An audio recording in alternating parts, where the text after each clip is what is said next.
Hello' এইবাৰ মই অইনটি mini ব্লগলৈ আপোনালোক সকলোকে স্বাগতম জনাইছোঁ। ৰাতিপুৱাৰ পৰা ব্লগটো আৰম্ভ কৰিছোঁ। এইপিনে চাহ খাইছোঁ, এইপিনে চানা বিস্কুট। মই চাহটো খাই লওঁ। আপোনালোকে চাহ খালে নাই জানিব কমেণ্ট কৰি। মই ৰাতিপুৱা চাহ খাইছোঁ।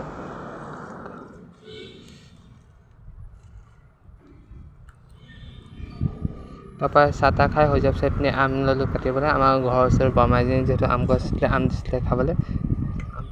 আমটো অকণ পুকি আছিলে বাৰু এটা দুটা।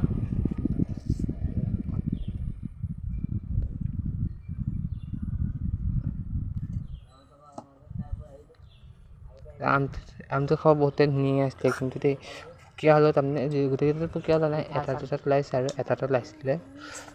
আমটো খাবলৈ বহুতে ধুনীয়া মিঠা আছিলে। আম চাম খাই হৈ যোৱাৰ পিছত আপোনাৰ আমাৰ ঘৰৰ ওচৰৰ আইতাৰ ঘৰত অকণ ওলাই আহিলোঁ। এইপিনে দেখিছে এইপিনে যে আইতাহঁতৰ ঘৰত এইকেইটা বস্তু দিছে যে সকলোবোৰ প্ৰায়ভাগ আমাৰ মামাই বনোৱা হয় নিজে হাতেদি মেলি। আপোনালোকক অকণ দেখাব চেষ্টা কৰিলোঁ। এইকেইটা যিয়ে দিছে দুই এটা বস্তু নিজে হাতেৰে বনাইছে।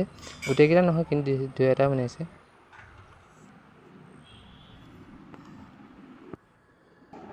হাতৰ কাম এটা বস্তু এনেও দেখি ভাল লাগে, হয়নে বাৰু?